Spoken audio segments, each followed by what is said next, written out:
Welcome again to another episode of Sneaks Rhymes Life. But this one is at the movies. So I am your host, Lionel McDonald, and I have with me. Your co-host, Karen Leroux, aka Kate in Sneakerland. All right. So there's no way that we could let this movie slip through our fingers without having a conversation about it. I think, it's been talked about so frequently in recent times. So it's the movie Air. Air is essentially it is about the history and I guess how it came to be that Michael signed with Nike and ultimately the Jordan brand was created and the backstory that had it. Now, obviously, yeah, this is a Hollywood movie. I've seen other documentaries that have kind of referenced this and how it goes. So we'll kind of get into how these characters were portrayed. So again, that's kind of the intro, and I don't think I really had before I saw the movie any preconceived notions of how this is. I know the story, it's well documented. I think you can read magazines. There's so many articles that have been written on it. But Karen, what are your thoughts? What are your thoughts before you saw it?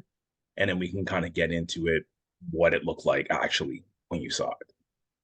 I didn't have any preconceived expectations going into seeing this movie. I knew it was the backstory. I knew it was, you know, the birth of the Jordan brand as well. But other than that, I really didn't go in expecting too much from the movie. I thought it would be at least entertaining. It would keep me glued to the screen, wanting to know more and wanting to see more about the whole backstory.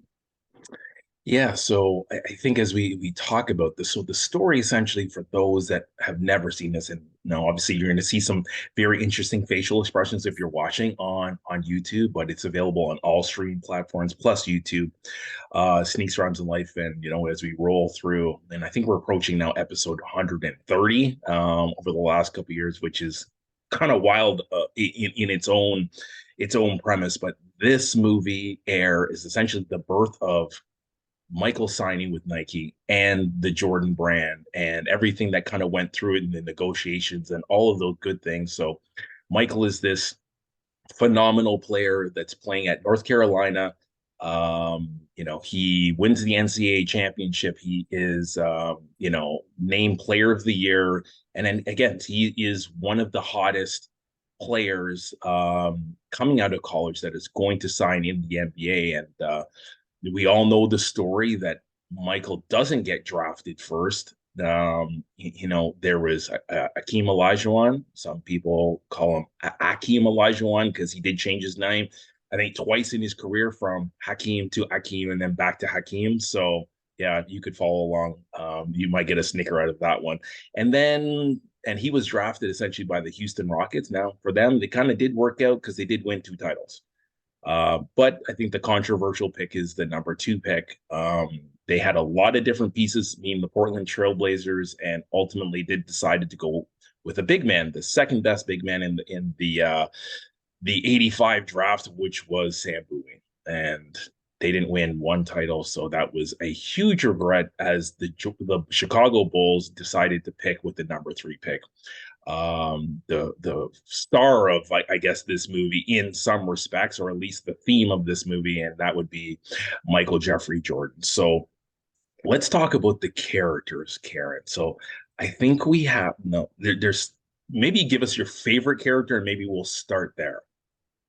Ooh, favorite character? I think, the main character being Sonny Vaccaro. I mean, you can't go. I think Matt Damon portrayed him very well. I think, just the energy and the gumption and the drive to get what he wanted.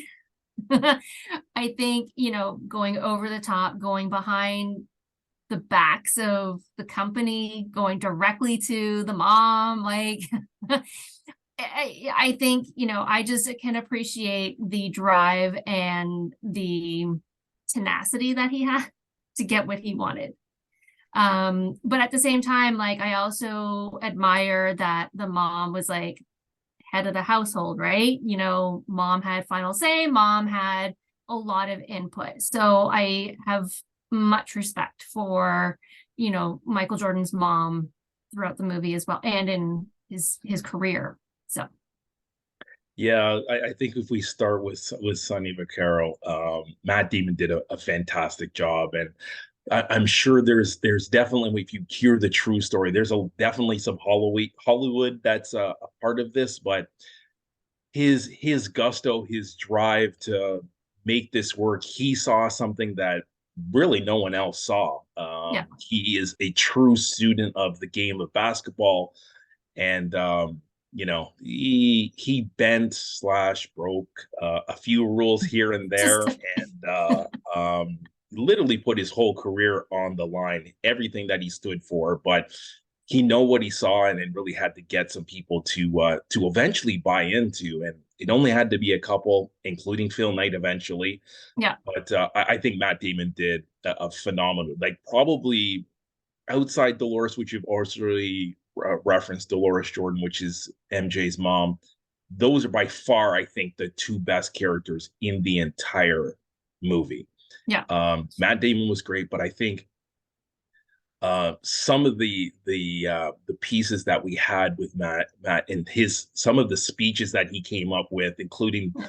the infamous speech that whether that actually happened that way or not is to be determined. We weren't in the room in '85, but I think the way he portrayed himself and how they were really going to create a brand around him versus, hey, he was just going to be another young athlete that was going to wear a shoe. I think that was very captivating, and it was something really special to kind of see. And then if we kind of flip over to Dolores, I think, yeah, her being like the head of the household, and not necessarily the one that held the cards, but had the vested interest in Michael, and really had some really good insights of what she wanted for her son, but what she wanted a brand to truly create for him. Yeah. I think that it said a lot about her. I think it said a lot about just like even the inner workings of how their family was. And hey, Mhm. Sonny arrives at the house, although he shouldn't have been there, but he arrives at the house, and his dad is out front, and he sends her right to Dolores, and Dolores works her magic and negotiations, and Yeah. she knows what she wants for her son, and it doesn't go as easily as probably Sonny thought it would. But at the same time, I think I think when he kind of got an inch, he thought he could take the whole mile, and she wasn't letting him have it that way. So I think those were two amazing characters. So we definitely have to talk about Phil Knight. And the Mhm. jury is out, obviously, because some people don't like him as an actor. Other people think he's wonderful, and that's Ben Affleck playing Phil Knight. What were your thoughts? Uh, so yeah, I'm in the camp of Ben Affleck being okay. His portrayal of Phil Knight. I mean, granted, I don't know. I haven't seen Phil Knight in action a lot, so I don't know how his portrayal is, but from the stills that were shown at the end of the movie, I was like, okay, so you have like the bare feet thing going, you're a runner, like Yeah. and at the same time, I did feel like his portrayal of Phil Knight as an actor was maybe obvious that he was acting. Hmm. Whereas you look at Viola Davis, you look at Matt Damon, it was a little more natural and like free flowing their skills. Whereas, like I said, Ben Affleck, I feel like was more trying. Yeah, he was definitely trying. Like, so we talk about, as you say, free flowing, or it seemed far more natural for Yeah, the other two, and he was rigid. Like, we've seen him in so many different roles, and yeah, he seemed very buttoned up and cookie cutter versus yeah. you really could believe that this was Phil Knight. And you look at It- them, hey, there's pictures of Phil Knight at the end of the movie, and he's got no beard, but then Ben Affleck has a beard at one point during the movie. I'm not saying that Phil Knight never grew a beard and not Yeah. during that time. And, you know, you can say that, hey, the stress of them trying to create this basketball sector of their business, yeah, he grew a beard or whatever. Like you can say neither here nor there, but you just, I think if you go the three characters, he's third out of the three in Yeah. terms of believability, Yeah. engagement, like just like, and I think there's the mystique of Phil Knight, and I don't know if Ben really captured this high Yeah. and mighty, you know, guru of the sneaker world, and you know, Nike. I think at one point had, I think they showed in the movie less than 20%, and now they Yes. have like 70 Yeah. percent of the market. So it was a different time. I think he took a good swing at it. Yeah. Sure. Not that I could think of an actor off the top of my head that would done a better job. It's like yeah, he's there. I'm going to just focus on the other two because I just am far more enjoying the other two and their acting skills and how they're portraying these characters Right. than Ben And per se. and I think with Phil Knight, yes, being head of Nike, I think in purposes of the movie, he was more of a secondary character. Yeah, He wasn't at the forefront, like the relationship between Sonny and Dolores. yeah, yeah. This was definitely not the Phil Knight story. This No, was exactly. how did the Jordan brand and how did MJ ultimately sign with Nike. So we kind of covered the plot. Nike's a Yeah. struggling brand.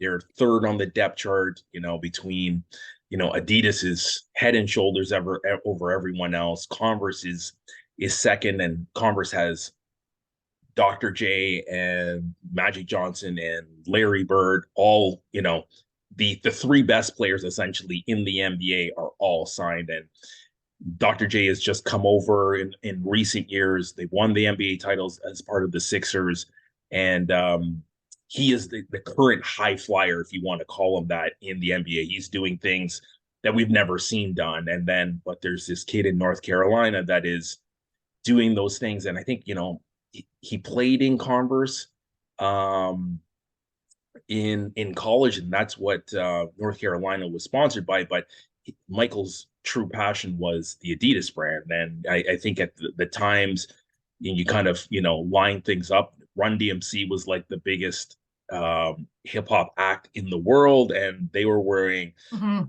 superstars or pro shells with no laces, and they Yeah. had all the great songs, and Yep. that's where people wanted to be. And I think in part that's why MJ was really interested in signing. And the way that the things go, um, Nike really needs to turn their basketball brand around, and that's how they're going to grow their business. And they grew it from Phil Knight selling shoes out of his trunk to Yep. it's $1 billion business, which is pretty amazing. But that's not where Phil wanted the trajectory of the business, and Yeah. they, ultimately Sonny sees that they needed one guy. They didn't needed 15 guys. They didn't need three guys, and they had money for three.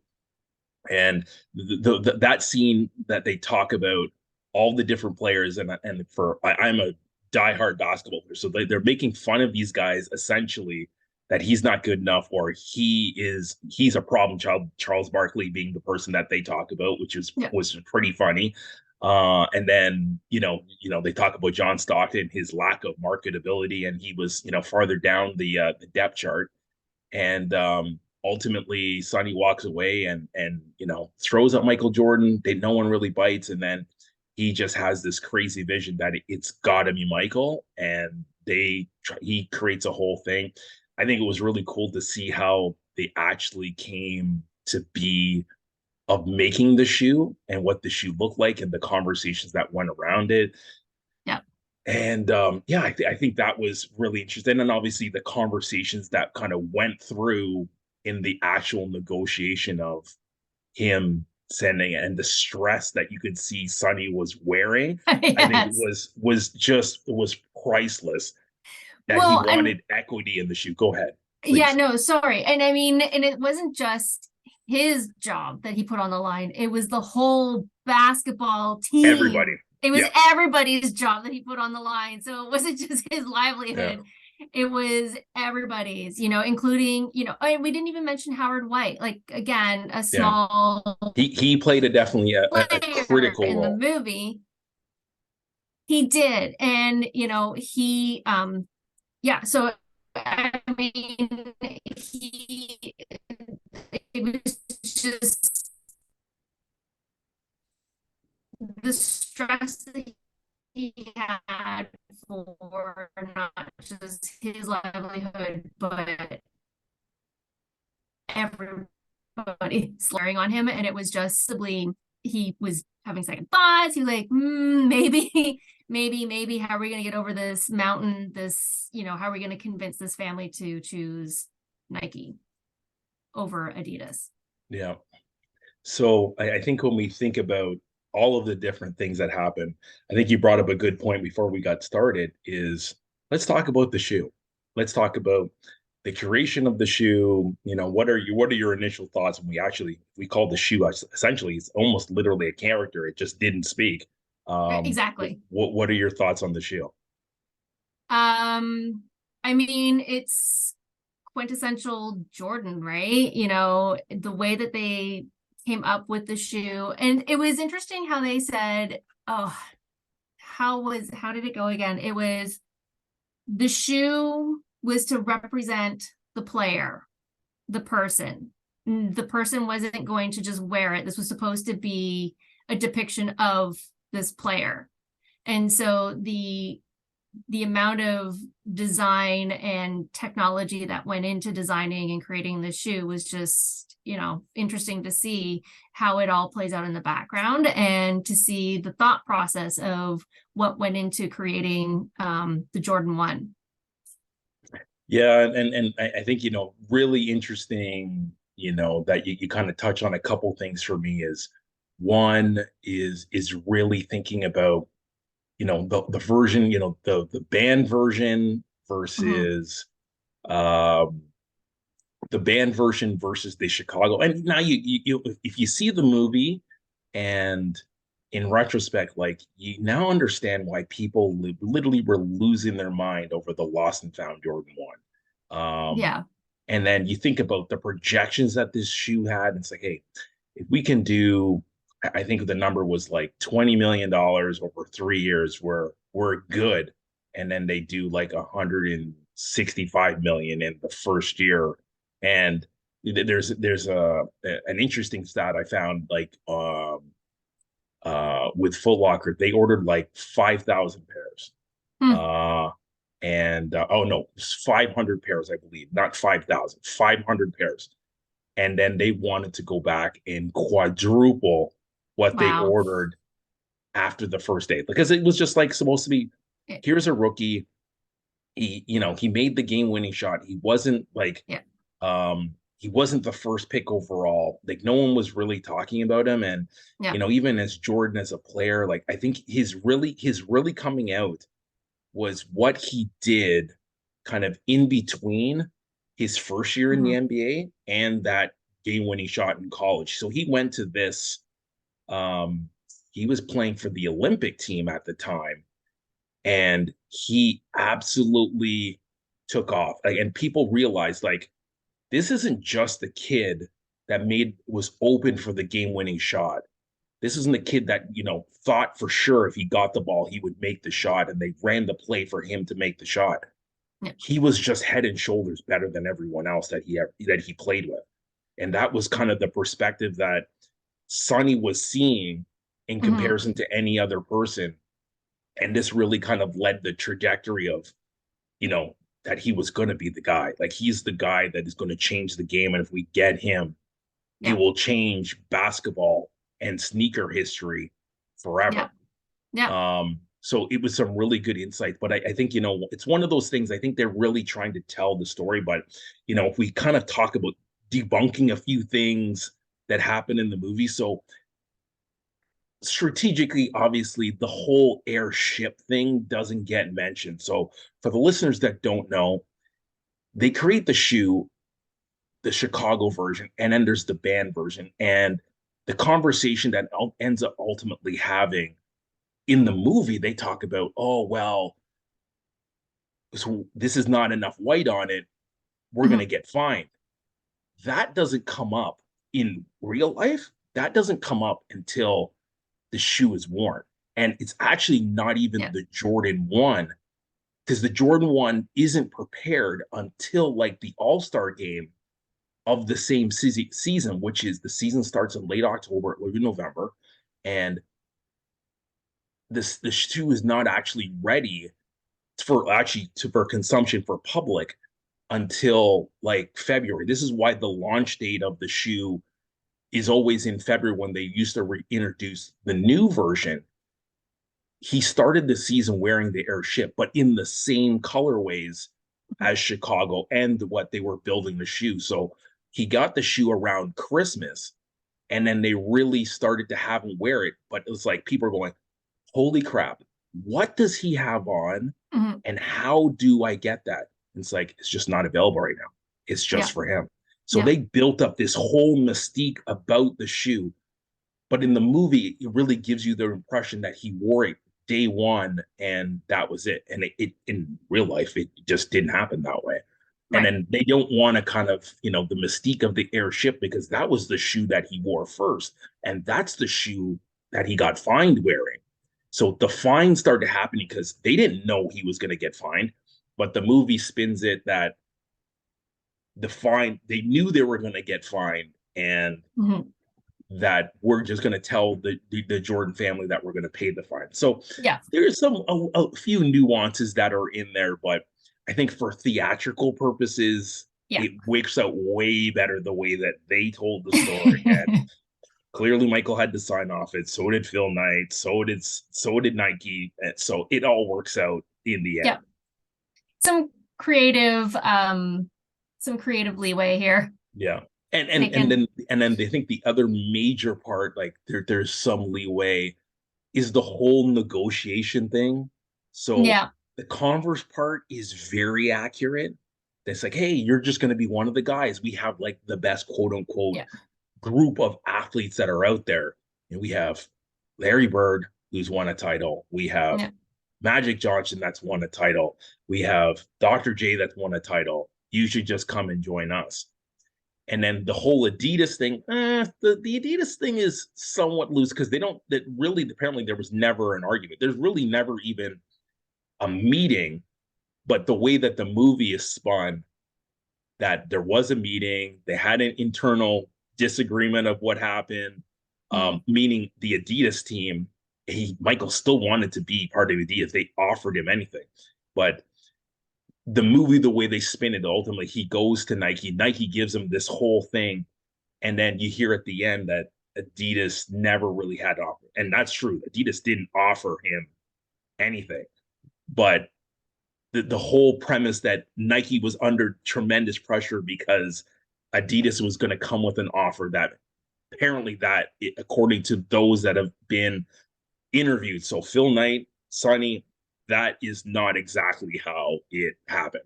Right. They knew that they needed to secure him. The whole Mhm. negotiation of, they wanted to give him equity. At least that's how they presented themselves when they've been interviewed. They Mhm. wanted to give him equity because they just saw it as being the biggest thing Right. that ever, like not the stress of, oh my God, we can't give him equity. We've never done a deal. Like Yeah. Hollywood made that way more Yeah. significant And than I it think this actually is was. where documentaries also, you've got the documentary story, you've got, the participants' story, and then you got somewhere in the middle, Yes. right? Right. So I feel like, sure, perhaps, Nike's or the documentary's telling of the whole negotiating is a bit of just to kind of, you know, bring up that feel good or that, just to play more on emotions in the Yes. movie. Then you have the story that Phil Knight and Sonny tells, and it's like, well, I'm sure it's slightly true, but I'm sure that is also maybe over exaggerated a little bit. Sure, we were going to offer that to him anyways. Like, same thing with his mom saying, requesting that she wants this for her son, right? again, we weren't on that phone call. No, we were not. We don't exactly know what the true story is. So I feel like somewhere amongst those three stories of how the whole negotiating went with the ownership of the Jordan brand is out there somewhere between the three stories that we've heard. Yeah. So I totally co-sign what you're saying. And I think when you think about it, and I think you got to take the perspective that they're making a Yeah. movie. Yes. This is not a documentary. This is a movie. So to Yes. spin the Yes. story and make it way more captivating than it actually Exactly. happened is Exactly. fabulous theory because oh my Yeah. God, like if you don't know the story, if you walked in, it's like, let me see this movie or such and Yeah. such wants to watch it, and we're going to sit down and watch it and see what it's all about. I think to hear that's also like, oh my God, are they going to get him? Is it going to happen? What's going to Exactly. happen? Are they going to walk away? How does this end? Like for someone that the average listener that may not know the story or Yep. captivated by sneakers like you and I are, Yep. that is great theater, and that's why I love how the Absolutely. story ends up being versus me debunking and being this Taking the mega sneaker shininess away sneaker from nerd and it. saying, no, you did it wrong. That didn't happen that way. I think Don't it, take it this. makes it for a wonderful Hollywood story. And Absolutely. From an entertainment point of view, it was a very good movie to watch, yeah, and I feel like, just to sort of take the movie and the impact on like the Jordan 1 silhouette in the sneaker community today, how that's impacted the community, especially in the last few years where, ones just went crazy, where everybody just needed every single shoe that came out. And it was like, mm-hmm. and now you look at store shelves and even on websites where ones are kind of sitting now, where Because you everyone wouldn't, wants force. because fours is the silhouette this season, this Yeah, year. But it's just interesting to see the tidal waves, and it's interesting to see, the impact that a sneaker had in the yeah, community. Like it's changing yeah. it, shifting it from like Adidas shell toes, from the Converse All Stars to, to like a Jordan 1. Yeah. Yeah, it is really interesting in how like this one shoe, Mhm. like literally like bigger than any other shoe, it's totally changed the Yeah. landscape of what Yeah. sneakers have been and what they've become and where it's going, Yeah. all in one fail swoop of a Yeah. signing of some kid from North Carolina. So it is pretty amazing. So let me ask you, what is the highlight that kind of sticks out in your mind when it comes to this movie? um ooh, good question. I think it was seeing, for me, there were a couple of highlights for me. The first one being was when, Sonny's looking at Jordan's tapes and he like just looks at that one shot and he just keeps rewinding it and rewatching it and rewinding it and rewatching it and is like, oh my God, this is the kid. This is the kid we Yeah. need. This is the kid we want. I want, right? The other part was at the very end of the movie when you see Sonny on the track trying to run. Oh, that was priceless. That That was priceless. I was F like, this, there's no chance no that way, I no am chance. doing it. It's like I don't need to run for crap. I'm trying not to swear because like I got little kids now listening to this podcast and they'll be very interested in this one. So yeah, totally, totally So that is a priceless moment. But I that was think a it priceless moment. I think for me the one I think it was the final interaction before the deal Mhm. is done Yeah. between Dolores and Sunny. And like Sunny is like Hmm.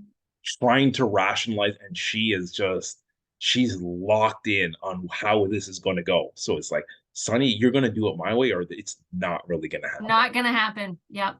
But I also think that I think of a couple other moments is when we see the shoe the first time, and I don't remember Yeah. his name, but when the creator talks about the shoe, Yeah. and then the shoe is going to be could be higher or lower, or it could be whatever, Hmm. just because it's going to be made for Michael Jeffrey Jordan. I think Yep. that is a really cool scene. But Yep. I think my favorite is Sonny selling like the dream, and like, hey, they run this Oh, clip, yeah. and like it is just basic, boring highlights of Michael Jordan, which he's seen 100 times. When he's like he does like, and many people, Nike doesn't make sneakers. They do make sneakers, but that's not their DNA. They are Yep. a marketing company. They sell a story. They Right. captivate you with what the ambiance or what the integral details are, how it's going to make you feel, and making that emotional connection with Yep. a product that you desire it, that you want to be part of it, you cannot live without. And Hmm.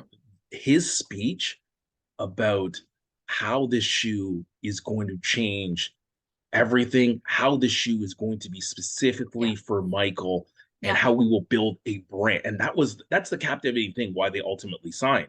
Because everyone just like, well, we give you a shoe and you can just wear it. We're gonna build you are the sun, and we were gonna build a whole universe around you. Around it. And Yep. for that, and to see his dad just smile, it's like, oh crap.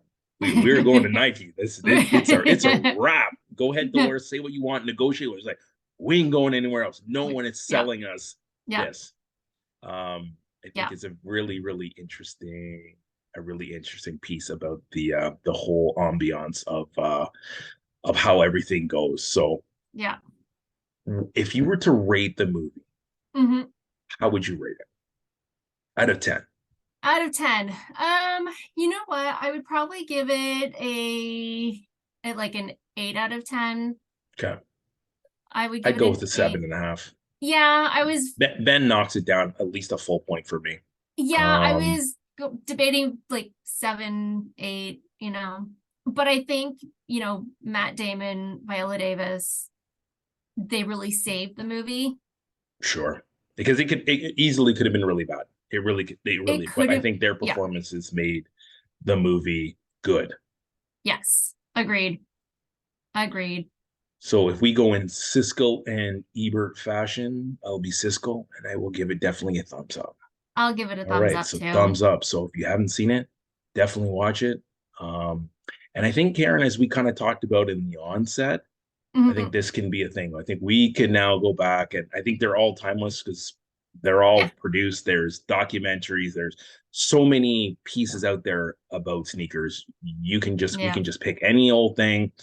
We can chop it up. We watch it on our own leisure, yep, and come together and talk about what the movie means. How is it relevant today? I think there's just so many things out there. So I yep. think this was fun. I think this is good to talk about Ah, this movie. And again, it's the Jordan 1. It's really interesting to see if they make, does Adidas make a movie? Because we know that the Adidas brand right now is struggling. Like let's just a just be wee bit, honest. just a wee bit. Let's be honest. Like, hey, they had to go, and I know this is about Nike, but literally they had to go back and talk to one Kanye West and say, hey, Yeah, we need to figure out a way to sell the $500 million worth of sneakers yeah, that are sitting in a warehouse that we created for you. And yep. you went a little rogue on us. So now we got to find a way to sell your sneakers. So, hey, for those that don't know, quote unquote, Adidas and Mr. Ye got back into bed and say, hey, we're going to try to end their relationship amicably. So there's a bunch of stuff that's made. Maybe they'll make a shoe or two more that we just probably will never know. No. But they're now going to try to sell everything that they've already produced. So, Hmm. Adidas, kind of, if you saw their Q1 report, they snuck, I think, with that 0.1% gain Yeah, over last year. And it's like, hey, great for them. They didn't have any Yeezys. Supply chain and other things were happening. So for them to just even break even is a win. But with no Yeezys, yeah, maybe they can have a very promising Q2 because the stuff is already made. They just need to say yep, when and where it's going to be released. And it'll be yep. interesting to see how the public kind of, you know, takes Yeezy, How and whether how they want to gravitate to it, whether like yeah. me, that I literally the second this all happened and he got dropped, I've not put on a pair of Yeezys, and I don't know if I ever will. Like I think maybe Oh, because I have a couple pairs that I really like. yeah. I don't have that many. It's night and day between Nike and Adidas, but I think from a moral standpoint and just the things that were said and how he feels about certain things, I Mhm. think I've really decided that I'm not 100% sure if I would ever wear his product again, just Right. because how he's offended people and made certain people feel. So Fair. However, with a portion of the sales, I'm not sure of the percentage, but I I think it's know, 15% is going to charity. well, yeah. So for the organizations that he spoke out against, but I also know that he's also entitled to commission on those sales too. Mm-hmm. So I'm hoping perhaps, if you don't want to donate all of your commission to said organizations, or I mean, I would say organization of his choice, but Lord only knows where that money would go. Um, I'm saying. you know, I don't know. I have a few pair of Yeezys as well. I don't know what to do. Mm-hmm. Yeah, and I know there's multiple schools of thought. Like there's people says, well, if I bought the Yeezys, they're my shoes, and I should wear whatever I want. And it's like, hey, Yeah, but I think we all know that what you wear and what you decide to, put out there is or it's not only a reflection of your style, and it's also hmm, a reflection of who you are and what you believe in. So some people, hey, yeah, it's about it. This is a shoe. This is not a reflection of who I am, and I paid $350 Canadian for some of these models. yeah, I should wear whatever I want to wear. And other yeah, people, it's like, I just stand for equality and so many other things. And yeah, a group that got offended and there was no apology. There still hasn't been an apology of what's actually no, happened. So no, I don't even know if we'll even get that before we get that. We're just talking about, Adidas trying not to go down with the ship and find a way to make a couple extra bucks. And hey, Kanye's not even a billionaire, so he's trying to make a couple bucks here. So, and yeah, we know that he has unfortunately some health issues. So I don't even know where the decision right now is, what place it's coming from. Could there be a decision 2 weeks from now that he says, no, I'm totally out. This is not happening. Forget yeah, Adidas and blah blah blah. We don't yeah, know because he's just that kind of person right now. Unfortunately, yeah. I wish he got help. I wish he felt better about things. But well, I guess we'll have to wait and see. But I have We me wait personally, I and have see. zero interest in Wearing, reviewing anything. Like it's just like for me, it's happening. Great, perfect. It's yeah, good for people that like his sneakers, and I have friends that do, but I have zero interest to even talking about it beyond this conversation. I'm kind of yeah, taking my land in this or line in the sand yeah, with how I feel about this recent development, because I thought they were done. They're gonna burn those shoes. They're gonna donate them to charity and call it a day. But no, Adidas has got some money to mm, make, and he's taken, and some is going to charity, which I guess is a nice gesture. What charity? Again, we don't know, but I have no yeah. interest. I'm not sure what organizations either. All I know is they were organizations that Kanye spoke out against. So we shall see what those organizations are. We shall see if this new deal does come to fruition Mm-hmm. and we see sales happening. Yeah, we'll see. I guess only time will tell. But Only time will tell.